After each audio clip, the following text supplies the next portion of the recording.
Well, staying with the student protests, we're going to take a look at this through the portal of social media and how this narrative has played itself out on social media. With me in studio to unpack this for us is Melanie Malherbe from BrandsEye. Melanie, welcome. Thanks for coming in. Thanks so much. So I would think that social media, from WhatsApp to Facebook to Twitter, has played quite an integral part in what we've been seeing. It definitely has been trending locally in South Africa. Less so than last year. We've, across the past week, seen about 100,000 mentions coming through, 30,000 people talking about it, where last year 100,000 mentions per day. So it's there, but not as big as it was last year, for sure.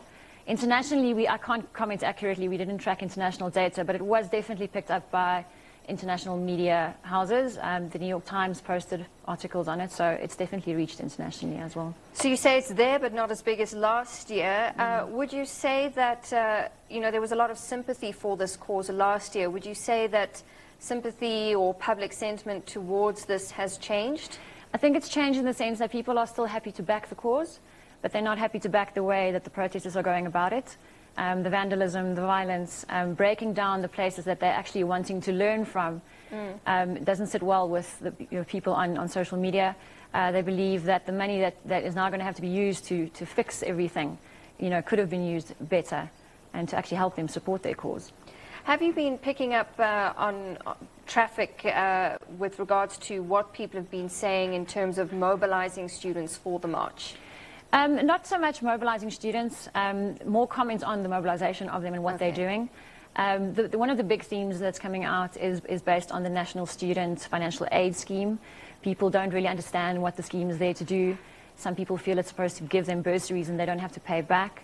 Other people understand that they provide loans, but don't agree with them having to pay it back because their parents don't earn enough, and they feel that these schemes actually only support the middle classes and up, and not actually the poorest of the poor, which is what they are all fighting for. So who are some of the role players when you monitor what's being said on Twitter? In comparison to last year, where there was a lot of political involvement from all the parties, this year it's purely the students and the protesters that get the most engagements on their posts. The normal suspects, Helen Zille, Musi Maimane, Barry Bateman, all of them still jump in, but the conversation is this time driven much more by the protesters and the students themselves. The one post that got the most engagement was made by a guy called Josh Drizzy Berg, a truck driver from Toes River in Cape Town.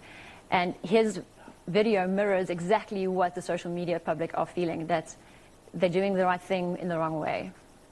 And some of the hashtags or things that sort of stand out on, or how you monitor this, what's been the language that's been used? Well, Fees Must Fall being a global hashtag was used mostly last year. This year it shifted to Fees 2017 and things like Fees Must Fall Reloaded.